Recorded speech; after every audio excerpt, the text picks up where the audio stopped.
dénonciation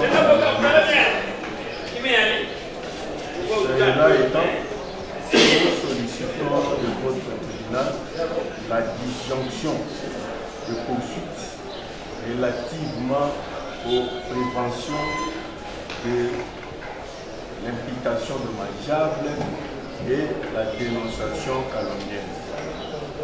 Par conséquent, votre tribunal devrait procéder en ce qui concerne la prévention des recels des malfaiteurs. Notamment l'implication dommageable et la dénonciation calomnieuse, parce que c'est de notre compétence.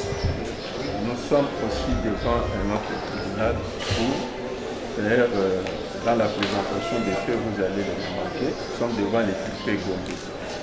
Donc, pour ne pas faire certaines contrariétés dans les décisions, nous sollicitons en tant que demandeurs que votre tribunal puisse disjoindre de poursuites en ce qui concerne les deux préventions, l'implication dommageable et la dénonciation calomnieuse. Pourquoi les recels des malfaiteurs? Les recels des malfaiteurs. Madame le procureur, le tribunal vous accorde la parole sur votre point.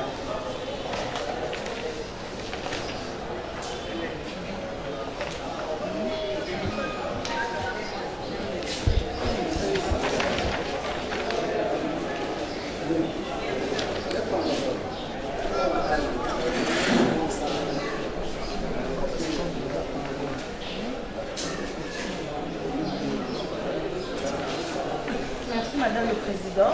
Madame le Président, nous constatons que la partie qui a fait devant votre tribunal maître Moutanava Moussavou et Jean-Pierre pour les infractions de recel des malfaiteurs, menaces, détention et arrestation arbitraire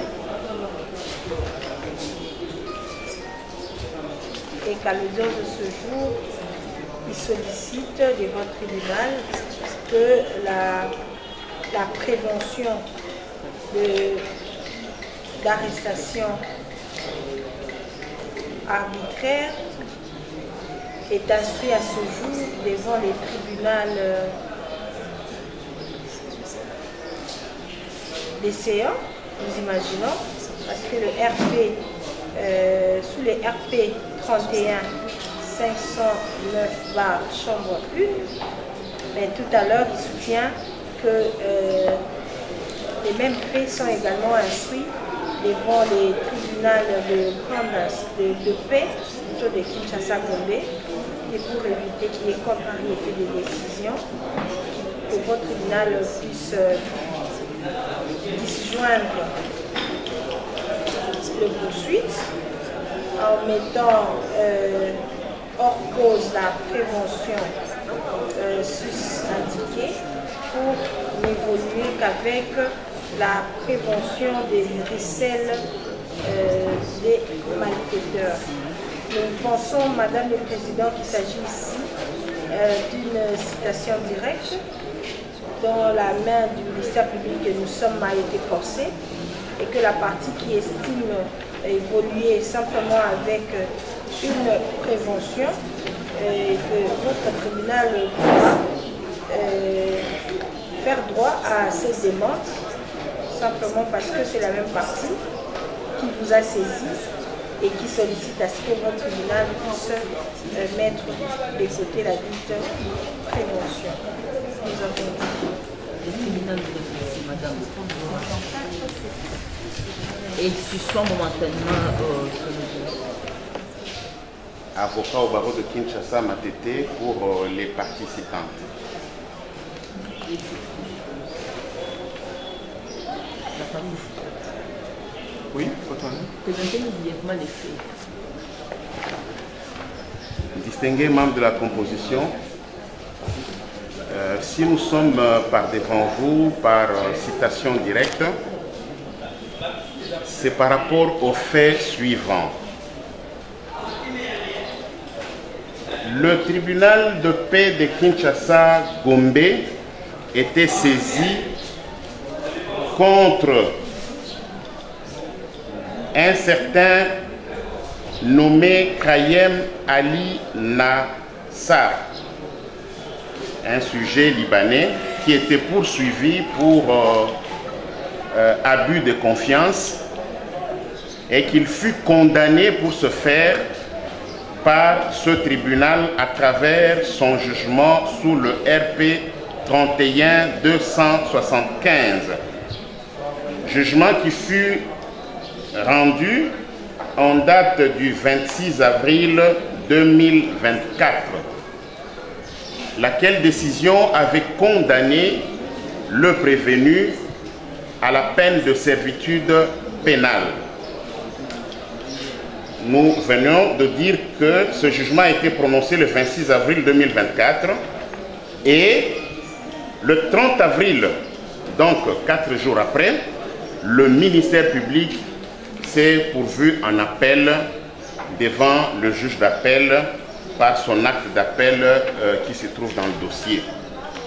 Cependant, prononcé le 26 avril 2024, le 27 avril, le prévenu s'était évadé avant même l'exécution de la décision. Nous disons évadé, pourquoi? Parce qu'il était sous mandat d'arrêt provisoire. Prononcé le 26, au 27, il s'était déjà évadé de la prison centrale de Makala. Le ministère public avait acté son appel. Vous comprendrez que dans l'état de la procédure, le prévenu aurait dû rester en détention du fait de cet appel du ministère public. Ainsi donc, ici par devant vous, celui qui est poursuivi, c'est le conseil de ces prévenus qui s'était évadé. Pourquoi c'est le conseil du prévenu qui est poursuivi? Parce que pendant que des avis de recherche étaient émis contre ce condamné, le conseil du prévenu va se présenter au lieu de service à la société AfriFood où ce prévenu avait laissé son passeport avant d'être appréhendé, avant donc son arrestation, avant qu'il ne soit mis sous mandat d'arrêt provisoire. Il avait laissé son passeport à son lieu de service. Et donc, au 14 mai, le conseil de ce prévenu se présenta au lieu de service pour solliciter, à la demande de son client qui s'était évadé, pour solliciter la récupération du passeport. Mais 2 jours avant, l'ambassade du Liban avait appelé la société pour s'enquérir d'une situation. Parce que ce monsieur s'était présenté à l'ambassade, voulant sortir du pays, voulant fuir. Il se présenta devant l'ambassade pour demander une attestation de perte de passeport. Et c'est comme ça que l'ambassade, voulant vérifier auprès de la société, parce qu'il avait prétendu avoir laissé le passeport au service, mais qui s'était égaré. Voulant vérifier cette information, c'est là que la société se rendra compte que ces messieurs voulaient en fait se soustraire de la condamnation et donc de la procédure qui était déjà en appel. La société a informé l'ambassade que le passeport existe et il est au service. Et c'est comme ça que l'ambassade ne pouvait pas délivrer une attestation de perte de passeport. Et c'est ainsi que le conseil se présentera devant l'entreprise pour demander ce passeport. En sollicitant ce passeport, vous pouvez comprendre, Madame le Président, distingué membre de la composition, que le conseil du prévenu savait où se trouvait ce prévenu. Parce qu'il fallait récupérer le passeport, parce qu'il fallait se rendre où se trouvait le client. Donc, le conseil c'est lui en fait qui avait organisé toute cette opération. C'est ainsi que, par la citation directe, il est poursuivi pour l'infraction de recel de malfaiteur du fait de garder ce condamné. Tels sont les faits de la présente cause, j'ai dit. De la partie citante, quant à la question qui était d'ordonner la disjonction de poursuite pour les deux infractions de l'imputation dommageable et la dénonciation calomnieuse, le tribunal, en compulsant les pièces versées au dossier, il a constaté qu'il y a au dossier une citation directe sous le RP 31-509 qui se trouve par laquelle Maître Lumbu Lumbu a trait par devant le tribunal de paix de Kinshasa Gombe, M. Chini Mohamed Ali, M. Ahmad Tadjine et la société AfriFood pour les infractions de arrestation arbitraire, détention illégale, dénonciation calomnieuse, menace à charge des précités, et que par devant le tribunal de séance, M. Ahmad Tadjine et la société AfriFood ont attrait Maître Lumbu Lumbu Moutanava Moussavouli Jean-Paul, et que pour éviter une contrariété de décision, le tribunal va donc devoir dire cette demande recevable et fondée, va ordonner la disjonction de poursuite pour les deux infractions qui se trouvent être la dénonciation calomnieuse et l'imputation dommageable, qui va donc devoir instruire sur la seule infraction prévue par l'article 64 du Code pénal livre 2. 164 Code pénal livre 2 qui se trouve être le recel des malfaiteurs. Il peut donc poursuivre avec l'instruction. Brièvement, les faits tels que sollicités. La dite infraction mise à charge de la partie citée Consiste par le fait de garder une personne condamnée, une personne qui est poursuivie ou condamnée. Dans le cas d'espèce, monsieur est poursuivi devant le tribunal de grande instance de Kinshasa Gombe et il est condamné par le tribunal de paix de Kinshasa Gombe. Et donc le fait de garder une personne arrêtée, une personne poursuivie, le fait de le garder par Maître Lumbu Lumbu, c'est cela le recel pour lequel il est poursuivi par devant votre auguste tribunal. La partie citée, il a gardé. La personne ici poursuivie s'appelle Monsieur Krayem Ali Nasra, qui se trouve être un sujet libanais qui est condamné par le jugement qui est versé au dossier, jugement RP 31-275, dont l'appel est pendant devant le tribunal de grande instance, suivant l'acte d'appel versé également au dossier. Sanction infligée à monsieur le condamné grave, il s'appelle comment? Krayem. Pénal par ce tribunal. Que le jugement ne soit exécuté, cette personne se trouve déjà en dehors de la prison. Parce que pour qu'une décision soit exécutée, il faudrait d'abord qu'il soit dactylographié et signifié. Vous remarquerez que la décision qui est versée au dossier n'est qu'une simple minute pour dire que cette décision, à peine prononcée, le lendemain, messieurs s'était déjà évadé. Oui, Madame le Président. Que cette procédure était pendante, le tribunal venait de se prononcer et lui, il a gardé par devers lui la personne qui se trouvait en état d'arrestation et dont la procédure continuait par le fait de l'appel. Parce que justement, il est allé chercher le passeport et c'est lui qui devait lui ramener pendant qu'il y avait un avis de recherche. Donc c'est lui qui le gardait, c'est lui qui savait... Pardon? Le préjudice, Madame le Président, nous venons de vous déclarer ici que la société AfriFood, où messieurs travaillaient, est victime d'un abus de confiance pour un montant de 178 000 $. Et c'est pour ce fait-là qu'il avait été condamné. Et donc la société avait besoin, lors de l'exécution, de récupérer son dû. Mais parce que monsieur se trouve maintenant introuvable, c'est le préjudice que subit notre client.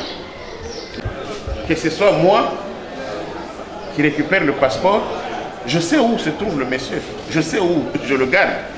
Parce que la justice ne sait pas. Un avis de recherche est émis par le parquet général de Kinshasa-Gombe. Il est le seul. Monsieur n'est pas trouvable. Oui, sur abondamment à votre honneur, nous disons que les cités confirment et affirment lui-même dans l'exploit des citations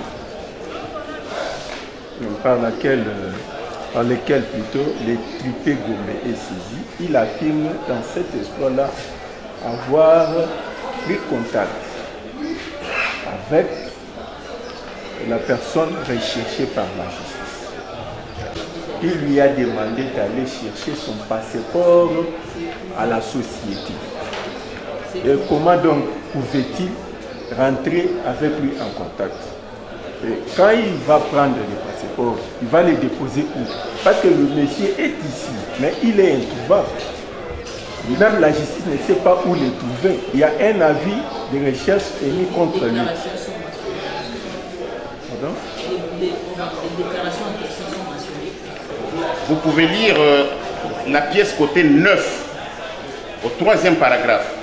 Attendu que le passeport du client, du citant, parce qu'il est citant de l'autre côté, qui n'avait pourtant pas fait l'objet de saisie par le ministère public, organe poursuivant, avait plutôt été illégalement et intentionnellement retenu par le premier cité qui le détient jusqu'à ce jour avec l'accord du deuxième cité. Attendu qu'au terme de la procédure judiciaire régulièrement suivie, ainsi de suite, je prends plutôt l'autre paragraphe. Attendu qu'en date du 13 mai 2024, le citant sera contacté par son client, M. Krayem Ali Nasra, ici il dit par téléphone, qui sollicitera ses services pour récupérer son passeport dans les mains de la première cité qui l'appellera pour cette fin et celui-ci l'invitera à récupérer le dit passeport le lendemain, donc le 14 mai 2024, au 3e niveau de l'immeuble futur Tower commune de la Gombe à Kinshasa. Nous disons non seulement parce qu'il a été contacté, mais parce que c'est lui qui allait lui remettre le passeport. Il allait le lui remettre où? Une fois récupéré, c'est où qu'il allait le lui remettre? Est-ce qu'il avait l'obligation de lui remettre le passeport?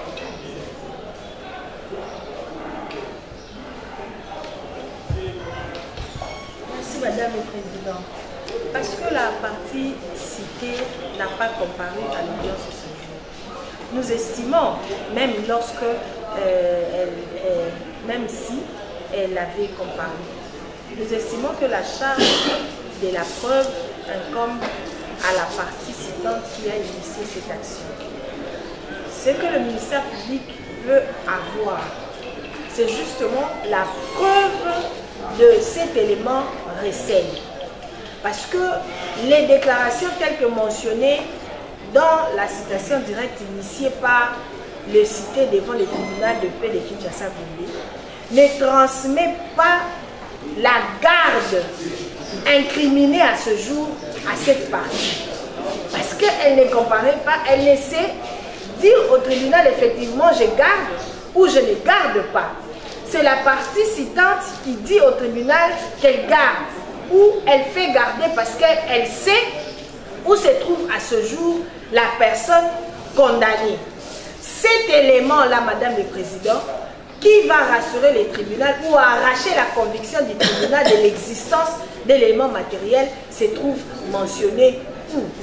Nous avons cru entendre tout à l'heure que la partie citante a soutenu que l'avocat, maître s'était transporté à l'ambassade pour solliciter le dit passeport. Avait-il fait une demande par écrit? Avait-il signé quelque part au nom et pour le compte du condamné pour que le tribunal tire conviction effectivement de cet élément de recel ou de garde du condamné par devers lui? Voilà, Madame le Président, l'élément que nous voulons avoir en posant notre question de tout à l'heure. Merci beaucoup, Madame le Président. Nous sommes choqués d'entendre qu'une telle préoccupation vienne du ministère public. Partie poursuivante. Le même ministère public qui avait appréhendé, au nom de l'unicité du parquet, qui avait appréhendé le condamné. Le même ministère public qui n'était pas satisfait de la décision rendue par le tribunal de paix est allé en appel. C'est aujourd'hui le même ministère public qui va prendre la défense de la partie poursuivie.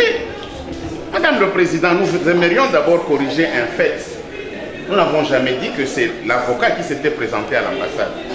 C'était le concerné lui-même qui s'était présenté à l'ambassade. Donc le problème n'est pas à ce niveau-là. Le problème, c'est l'affirmation par lui-même, la partie prévenue. C'est lui-même qui affirme. Parce que la société ne savait pas où se trouvait monsieur. Même lui-même, le ministère public ne savait pas. C'est la raison pour laquelle il avait émis un avis de recherche. Mais l'avocat se présente lui-même, il vous dit que je suis chargé de prendre le passeport. Mais il allait le remettre où? C'est ça la grande question. Il va le remettre où il le garde, où il garde la personne. Il n'allait pas le remettre par téléphone. Un passeport, c'est un bien matériel. Mais c'est la preuve. Où peut-on chercher encore la preuve? La preuve est là, il dit, je viens prendre le passeport. Il affirme ici. Nous pouvions le déclarer, mais c'est là, c'est lui-même qui affirme qu'il était chargé de prendre le passeport pour ramener aux concernés. Mais où se trouvent les concernés si ce n'est celui qui vous le dit, à qui on a chargé de récupérer le passeport? Mais il n'y a que lui qui le sait. Même lui, le ministère public, est à la recherche de ces messieurs-là. Mais quelqu'un vient vous dire, moi je sais où il est, mais qui le garde? Si ce n'est que la personne qui sait où il est. C'est lui-même qui l'affirme dans sa citation directe, versée au dossier. C'est lui-même qui devait récupérer le passeport. Et se rendre où il l'a gardé la personne, pour lui remettre et organiser sa fuite.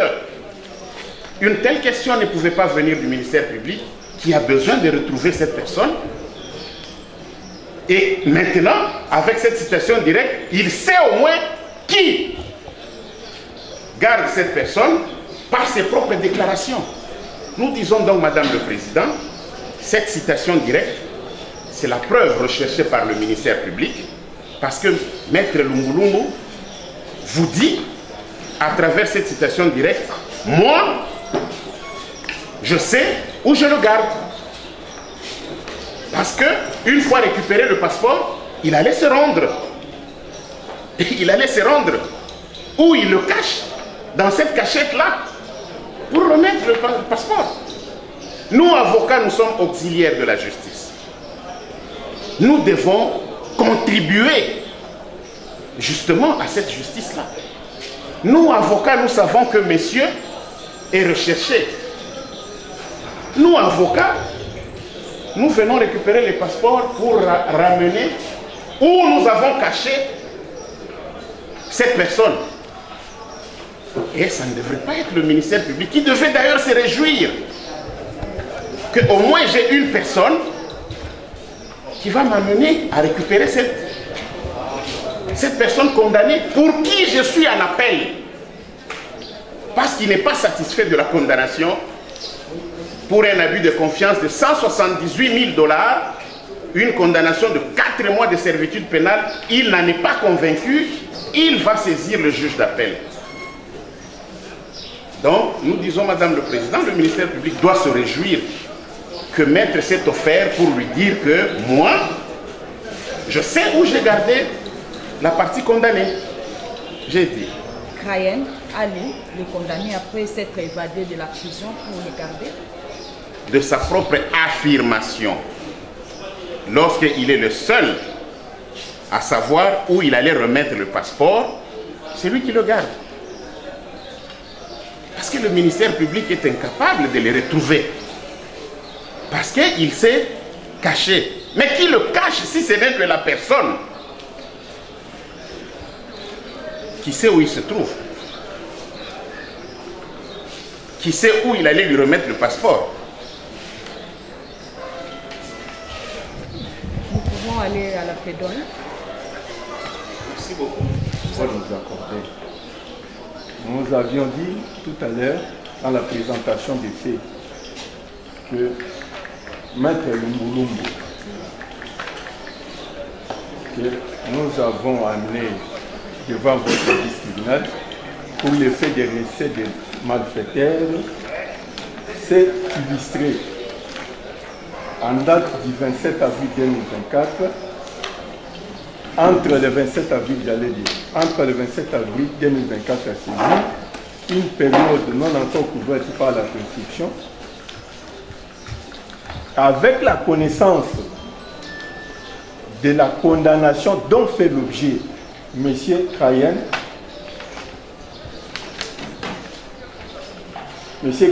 Ali Nasrat, sujet libanais, qui a été condamné par les tripés Gombe sous RP 31275 pour l'infraction d'abus de confiance.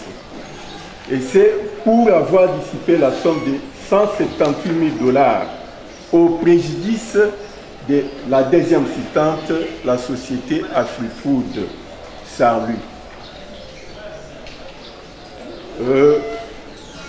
Par rapport à l'élément matériel, nous disons que Monsieur Maître Lumbulumbu est tombé sous le coup des recettes des malfaiteurs. Pourquoi? Par le fait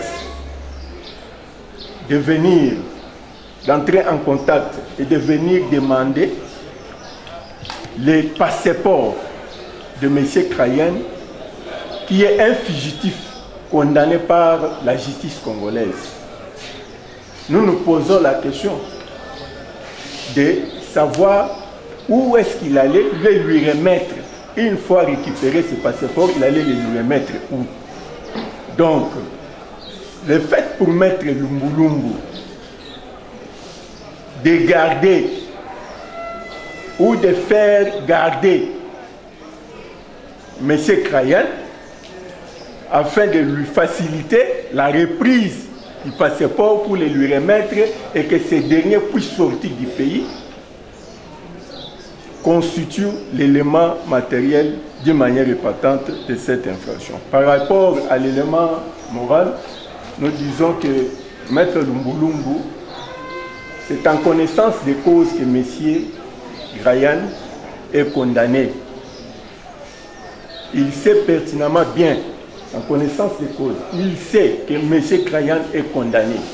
Parce que si vous lisez son exploit devant les tripés Gombe, il dit très bien, il est en train de relater que M. Krayen a fait l'objet de poursuites, il a été condamné. Et curieusement, il s'est évadé de la prison.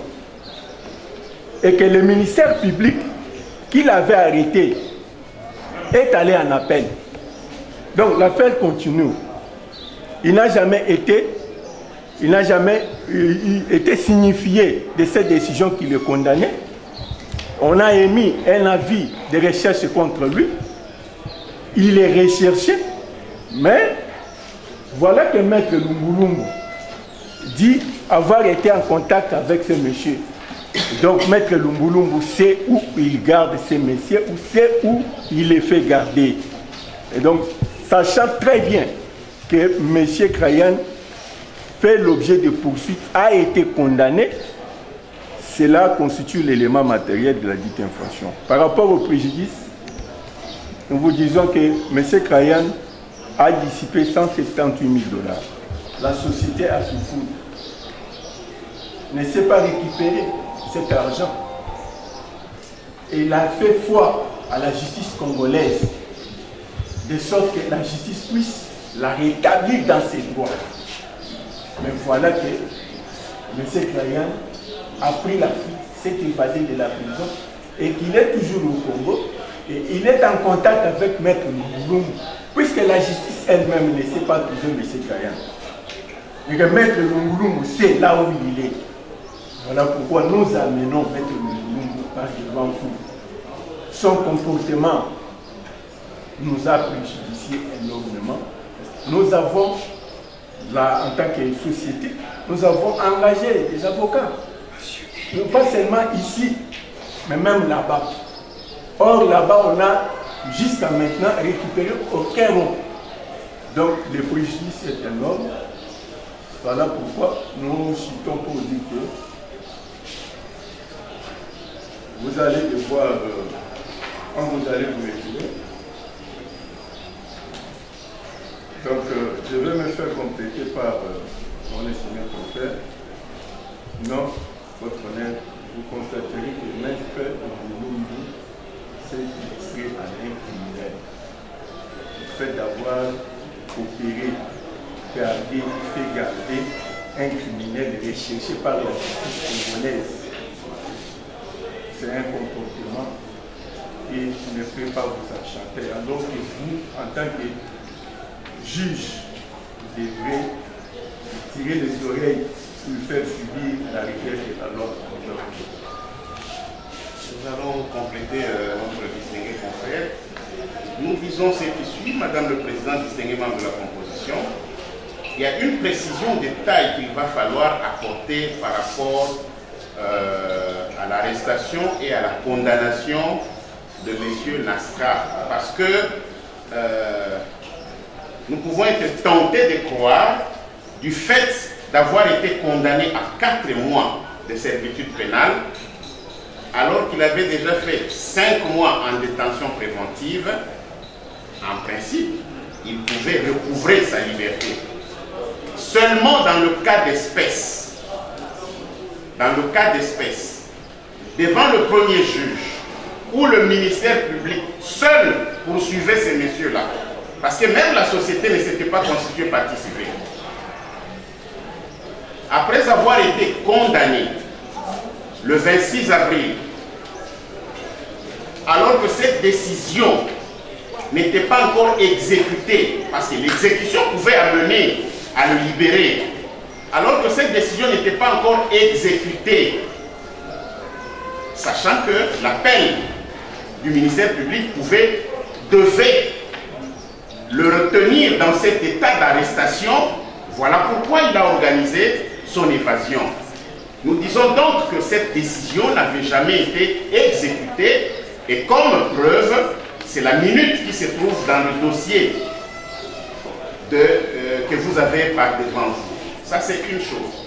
Deuxièmement, par recel, il ne suffit pas d'aller trouver la personne gardée dans une maison spécialement construite par la personne poursuivie. Non. Le recel, il consiste en fait à cacher sciemment l'auteur d'une ou de plusieurs infractions, ou même de lui apporter une assistance quelconque afin de l'aider à s'échapper. Telle est la définition du recel. Mais la partie prévenue vous apporte la preuve elle-même qu'elle est en train d'apporter assistance à une personne qui seule sait où il la garde. Le ministère public est en train de rechercher ce prévenu, ce condamné, dont les poursuites sont pendantes devant le tribunal de grande instance par l'appel du ministère public. Curieusement, c'est l'avocat. Nous disons donc que ce qui est grave, ça aurait été une tierce personne. Parce que la loi fait échapper à de telles poursuites s'il s'agit par exemple des membres de famille. Mais pour un avocat auxiliaire de la justice, raison pour laquelle même le bâtonnier a donné l'autorisation qu'il puisse être poursuivi. Nous disons donc le fait pour lui de solliciter le passeport et de savoir où il allait remettre ce passeport, la partie prévenue est consciente, convaincue de cette infraction. Nous disons donc que les éléments sont réunis.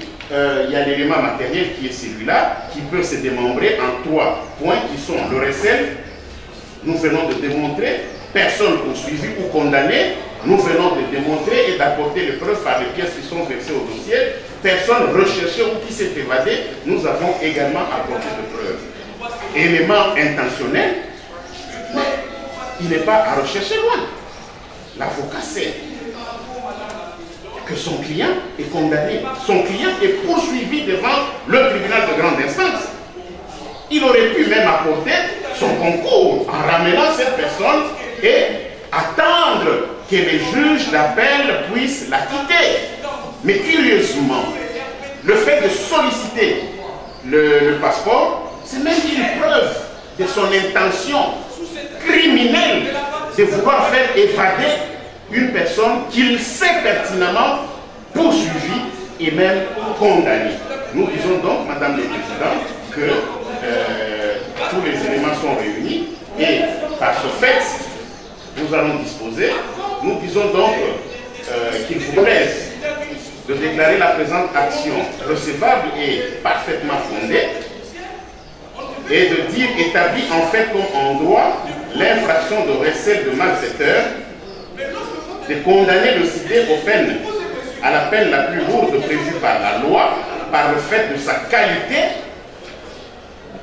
de condamner aussi le cité à payer la somme de 50 000 $ américains à titre de dommages et intérêts pour tout préjudice confondu. Et nous demandons que vous puissiez ordonner son arrestation immédiate et ce sera justice jeudi. Merci Madame le Président. La partie citante entrée par divers pour Monsieur l'avocat Maître Lumbu Moutana Bamassavou de Jean-Paul pour l'infraction de recel des malfaiteurs prévue et punie par les dispositions de l'article 164 du Code pénal livre 2. Ils soutiennent que ce dernier garde par divers lits le condamné Krayen Ali Nasrat, condamné sous le RP 31 509 devant le tribunal de paix de Kinshasa-Gombe à 4 mois de service pénal pour abus de confiance en ce qui concerne le détournement de la somme de 168 000 $ américains. Et que depuis cette condamnation, ce dernier qui était en détention s'est finalement évadé de son lieu de détention pour être à ce jour introuvable. Cependant, son conseil, ici participé Maître Lumbu, a saisi le tribunal de paix de Kinshasa Gombe où il prétend, il estime avoir reçu mandat de son client, M. Krayen Ali, pour pouvoir retirer son passeport. Et que, fort de cela, il tombe sous les coups de la violation de la loi, spécialement l'article 164, parce que selon eux, ces derniers gardent par des verbes le condamné qui devait normalement purger sa peine. Madame le Président, par la brève instruction menée par le tribunal, vous constatez qu'aucun élément de preuve n'a été produit, sinon que des suppositions. parce que il est venu, c'est que il sait où il se trouve, premièrement, parce que il est venu, c'est qu'il les fait garder. Et dans la plaidoirie, nous avons entendu que lorsqu'on assiste, cela veut dire on protège ou on garde la personne. Les termes utilisés par les législateurs est clair, Madame le Président. Le fait de garder ou de faire garder. Il ne suffit pas d'évoquer tous les mots du dictionnaire pour expliciter.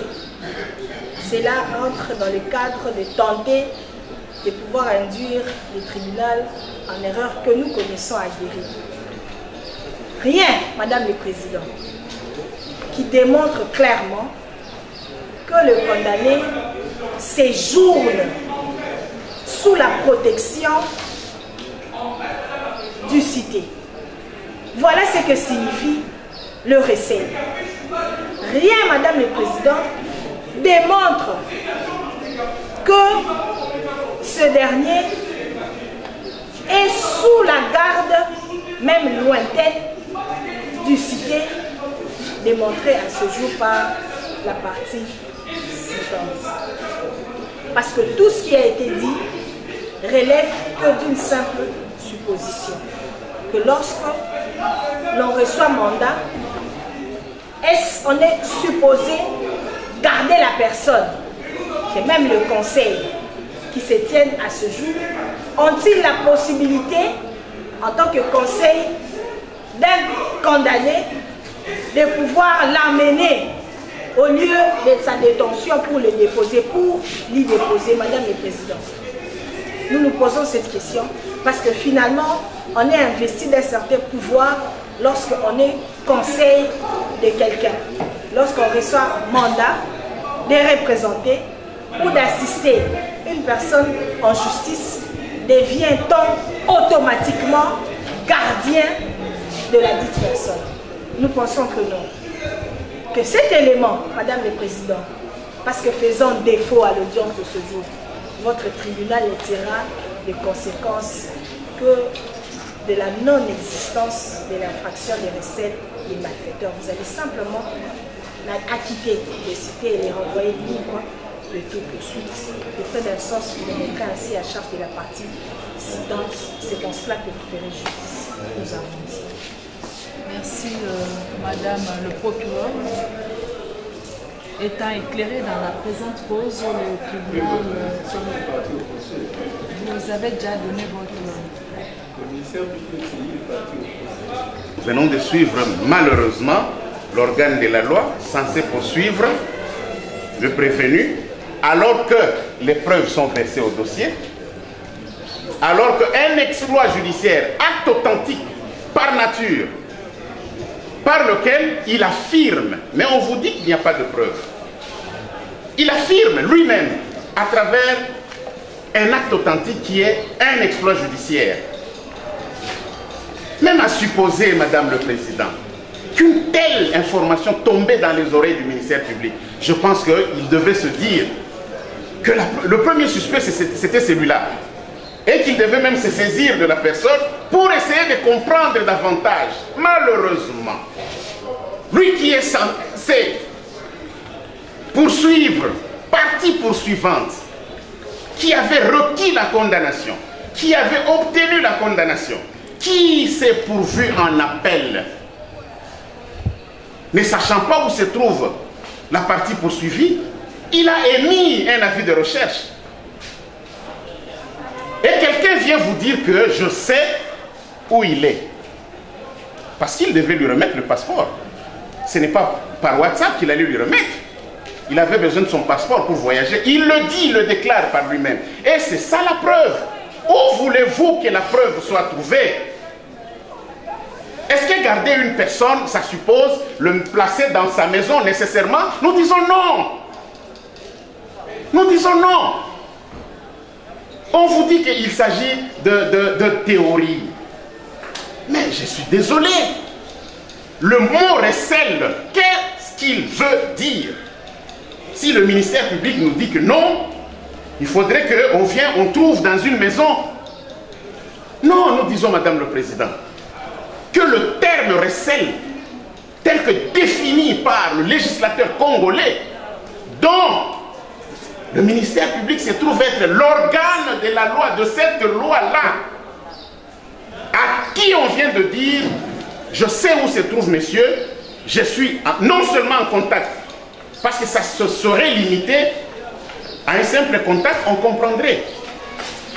Mais parce que le prévenu est la seule personne, tel qu'il le déclare lui-même, qui sait où il a gardé Lumbu-Lumbu. Il le dit dans sa citation directe, parce qu'il devait aller lui remettre. Il apporte assistance, il garde. La loi va plus loin, on dit non seulement garder, même faire garder. Malheureusement, celui-là même, qui est censé poursuivre, devient le défenseur des prévenus, des malfaiteurs. Madame le Président, nous disons tout simplement qu'il faille de lire la définition du mot recel et vous comprendrez le reste dès lors que les preuves sont versées dans les dossiers où lui-même passe aux aveux à travers un acte authentique, un exploit judiciaire, et donc la preuve n'est pas à rechercher ailleurs que dans les propres déclarations du prévenu, j'ai dit. La liste à faire en délibéré pour se prononcer dans les délais légaux.